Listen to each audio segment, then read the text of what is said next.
Биз Мукайлыбаевдин жарыяламаган чыгармаларына токтолгонбуз буга чейин дагы.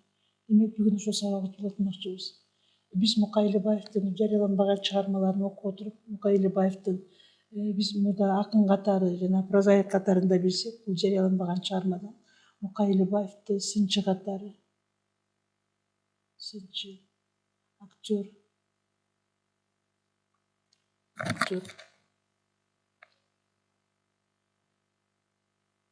катары, андан сырткары обончу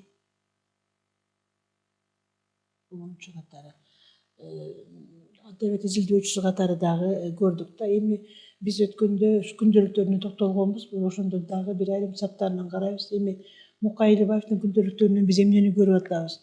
Мукайлыбаевдин күндөлүктөрүнөн биз ошол мезгилдеги адабияттын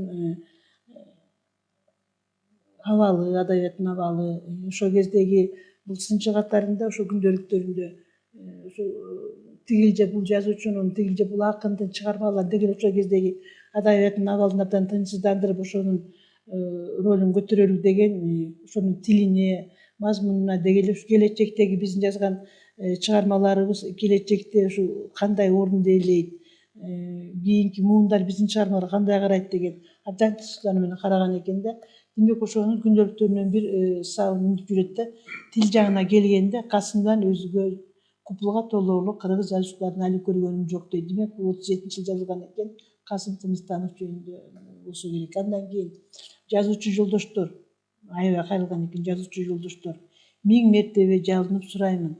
Ушул көркөм өнөрдүн касиетин бир түшүнөлүкчү дейм. Ошол кездеги ушул эми өзүбүз деле ошол жана обзордук беседаны угуп эле атабыз. Ошол кездеги адабияттын абалы кандай деңгээлде эле. Мына ошого бул Мукайдын нааразыланып, ошого бир чакырган үмүттөрү турат да. Андан сырткары мындай деп жүрөт. Ырдымындай коелу. Ушул революциялык обондорду Кыргызда биринчи мен чыгардым десем жалган болот. 5 хордун ырын обону менен чыгарып, бардык жерде айтылар эле. Ушуга карабай, менин ырларымды, обондорумду граммофонный записке атайын жаздырбай койгон акмактар эмне тапты экен деп аябай күйөмүн деп жазган экен да. Бул 37-жылдын 1-февралда жазылган экен. Демек өткөндө биз токтолгонбуз Мукайлыбаев обондорду чыгарган деп. Бирок ушу нотаны билбегендиктен Мукайдын ырлары ушул күнгө чейин ушул обондорлор бизге келип жеткен эмес.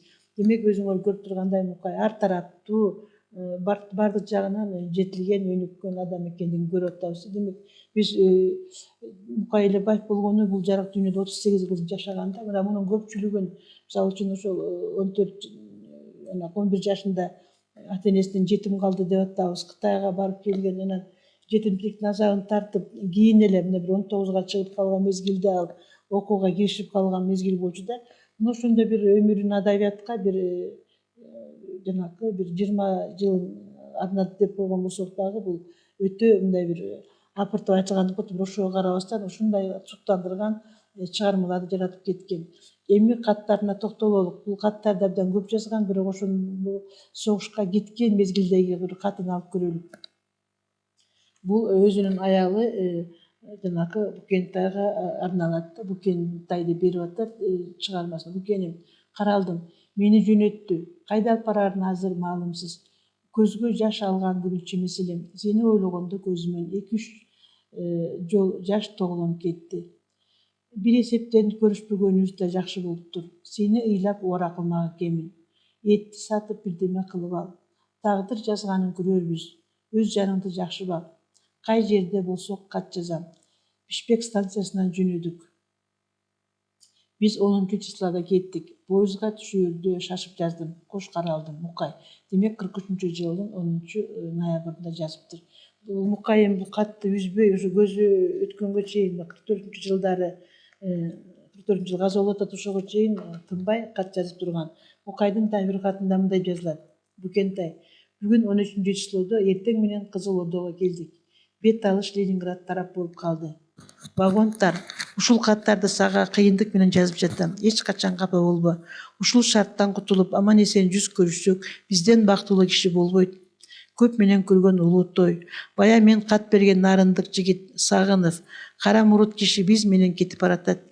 Бейше бүгүнү алдыңбы? Ошону жаныңа караал кылып чыгарба. Азыр бизди оңой табат. Этиңди бекер кор кылбай сатып окат кыл.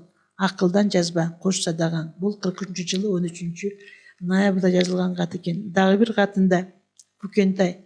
Ушул 6 кат болуу керек. 7 күн дегенде Чкалова араң жеттик. Эч бир каражатсыз чыгып кыйын болду. Бир станцияга келип 100 арчыларды бир пирожкиге саттым. Аман болсок бул эчтеме эмес. Азыр кеп ушунда гана калды. Согушка кечикпей кире турган окшойбуз. Тагдырды чече турган кезге келдик. Кызыл вагондун турмушун өлбөсөм кийин айтармын. Өз ал жайың кандай? Тар вагондо баратып ойлогонум сен. Жаныңды бак. Бир керек ушул. Адрести жеткен жерде жазам. Чыкканыбызга 7 күн али жете элекпиз. Кош Мукай. 16 ноябрь 43 жыл жазылган кат экен бул. Демек мындай каттары көп. Бул эми жаңгыз эле ушул аялы Бүкентай деп атат, Бүкентай деп. Ошого жазбастан Алы Токонбаевка, Жомарт Бөкөнбаевка жана башка замандаштарына жазган каттары бар болчу. Бул эми ушул каттарында Алы Токонбаевка жазган катында, жубайына жазган катында ушул эгерде жанагы Кыргызстан Жазуучулар союзунун мүчөсү деген справка барса, ушул согуштан кетирет эле деп өтүнгөндө, бирок ошондой справканы барбагандыктан эми биз согуш мезгилинде ушул Мукай эле Баев, Юсуп Турусбеков, Кусейин Эсенгожоев сыяктанган зор таланттарыбызды согушта ушул жоготуп алганбыз да. Дагы бир катында мындай дейт. Бүкетайым каралдым. Бизди Саратов областында бир запасной полкко жиберди. Эми мында нече күн турарыбыз белгисиз. Эмки жөнөтө турганы согуш. Не бар, не жок деп жазуу дептеримди берип жибердим. Бек сакта, эч нерсе салба, тийбейт. Адреске 2-3 кат салып жибер, бири болбосо бири тиер. Бул жерге караганда Фрунзедеги училище бейиш экен. Анык кыйынчылык ушул жерде. Суук, адам айткыс, тамеким жок, тыйын жок. Бирок аман болсок баары тең, эч нерсе эмес. Кайгырбай оокатыңды кылып тур, кош эми. Демек бул жанагы почта номерин жибериптир, ошондо Мукай эле Баев. Бул 21 ноябрь 43 жылы жазылган кат экен. Эми могу жерден дагы бир катын окуп берелик. Аман эсен барсыңбы? Мен баягы келген Саратов облусундамын. Мени менен келген Кутман жана баягы мурутчан кишилердин согушка кеткени 1 ай болду. Биз 25 киши келдик эле. Алардан баары быт-чыт бөлүп кетип, жалгыз өзүм бир жерге барып кошулдум. Фрунзеде көргөнүм 10-дун 1 гана экен. Намазбек айткандай, бир жердин астына гана түшүп көргөнүм жок. Эми мен мүлдө башка киши болдум. Ал турмуш жагын айтып түгөтө албайсың. 650 грамм нан тиет. Ошол нанымды сатып кээде тамек алам. Адам чиркин чыдабай турган эч нерсе жок экен. Фрунзеден чыкканы бир уртам чай уртасам буйрбасын. Баягы жыттабай турган тамактарга жетиш кыйын. Мына буларга салам айт. Анвар, апам жана башкалар. Айтсам сөз түгөнбөйт. Эми адрес Саратовская область, станция Татищева. Почтовый ящик 29986, 4 январь 44 жыл. Демек мына ушундай каттардан улам биз согушка кеткендердин жашоосу кандай болгондугун көрүп атабыз. Мен баягы эле жердемин дагы бир катында. 1-2 жолу жөнөтүүдөн калдым. Чын турмушту кандай жашашты билбей анчейин калжырап жүрүппүз. Эми ана аман эсен элдик көрчү болсом, мүлдө башка киши болом. Болгондо да сонун киши болор элем. Мен өткөн өмүрүмдөн далай каталыкты таптым. Баягы сен кургурду уруштуруп жүргөн акмакчылыкты алтын берсе кылбаймын. Анын чоң залал экенине анык эми көз жетти. Ал жерге кирсин. Сени мындай сагынып, мынчалык куса болуп көргөн жок элем. Канат бүтүп, учуп жетип сени менен бир көрүшкөндөн кийин эмне болсо да башымды тозор элем. Ал эми кыйынчылыкты кийин гана бир айтам. Адам болуп жаралганы дүнүйө кордогон мындай татып көргөн эмесмин. Өзүңө жетпей туруп тамекиге нанды сатыш кыйын экен. Кайгы түйшүк көп көрүп, карып барат кайран жан. Кабар албайм силерден, канчалык тиктеп карасам. Арманым жок дүйнөдө, кайрылып кайра бир барсам. Жайчылыкта көп жолдош, жайымды бири билбейби? Көп болгон менен элимде, көрүнгөн туубас мендейди. Мен көтөргөн бир мылтык, көрүнгөн колдон келбейби? Туура карап бул күндө, турмуш сырын чын билдим. Жүрөгүмдө кара жок, жүргөн жан элем мен эркин. Убайым түштү башыма, ушундай экен бул чиркин.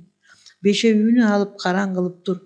Мамбеталы Анвар апамдарга салам айт. Акыркы адресим Саратовская область, станция Татищева. Жанакында эле адрести берген экен. Тегиз силер жактан оңой менен кат тээр эмес.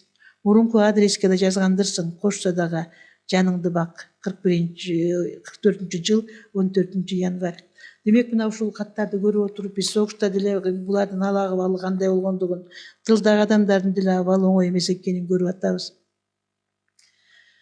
Букентай, менин жалгыз кубанычым сага кат жазуу. Капа болгондо, жаныма кыйынчылык батканда сага кат жазып, көңүлүмдү жубатам.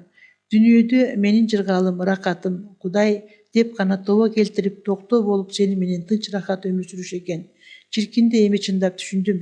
Турмуштун эмне экенин жүздөгөн китептер айтпаганда ушул 6 айлык аскер турмушу чайыттай көрсөттү. Жанга баткан нече иштерди көрдүк. Менин катым нече күндө жетет экен, ошону жазчы. 22 январь 44 жыл.